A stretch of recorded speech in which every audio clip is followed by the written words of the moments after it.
இப்படி ரிசீவ் பண்ணுவோம்னு நினைச்சே பார்க்கல. இவ்வளோ நேரம் வேற வெயிட் பண்ணிருக்கீங்க. Thank you so much.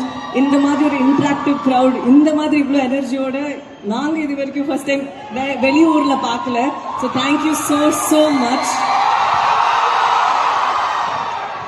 எப்படி நமக்கு எல்லாம் தெரியுமோ, cinema is very very important art form. ஆனால் இந்த ஆர்ட் ஃபார்ம் வாழ வைக்கிறதுக்கெல்லாம் நீங்க ரொம்பவே இம்பார்ட்டன்ட். இப்போ கத்துனீங்கல்ல, அந்த மாதிரி என்கரேஜ்மெண்ட் இருக்கும்போது மட்டும் தான் creativity and more and more energy அதுல வரும். அதனால thank you so much for constantly encouraging Tamil films which are there. இந்த இடத்துல கூட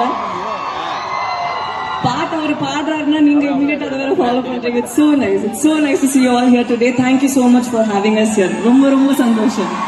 Thank you very much. Okay, Thank you. நாங்க இப்படியே விட்டுற மாட்டோம். வாங்க,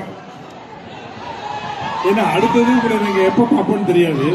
அதனால நீங்க இந்த பாட்டுல நல்லா டான்ஸ் எல்லாம் பண்ணுவீங்கன்னு சொன்னாங்க. நான் டான்ஸ் எல்லாம் பண்ணுவீங்கன்னு சொன்னாங்கன்னு தான் சொன்னேன். இல்ல கண்டிப்பா நான் இன்னொரு டைம் இங்க வருவேன். அப்ப இன்னொரு ஹாப்பியர் ஒரு பாட்டோடய நான் இங்க ஆடுறேன். இப்ப அமரனுக்காக வந்திருக்கோம்ல, அதனால I don't think it's right if I dance. அவர் ஆடுவாரு,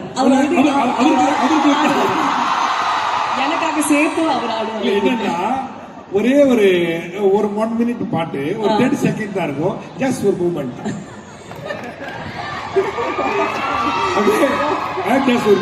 இல்ல ஆக்சுவலி டைரக்டர் சொல்லி அனுப்புனாங்க. இல்ல ரவுடி பேபி வேண்டாம், வேற ஏதாவது போடலாம், வேற ஏதாவது பாட்டு போடலாம். ரவுடி பேபி நிறைய டைம் ஆடிட்டேன். இன்னொரு விஷயம், டைரக்டர் என்ன ஆட வேணாம்னு சொல்லி அனுப்பியிருக்காங்க.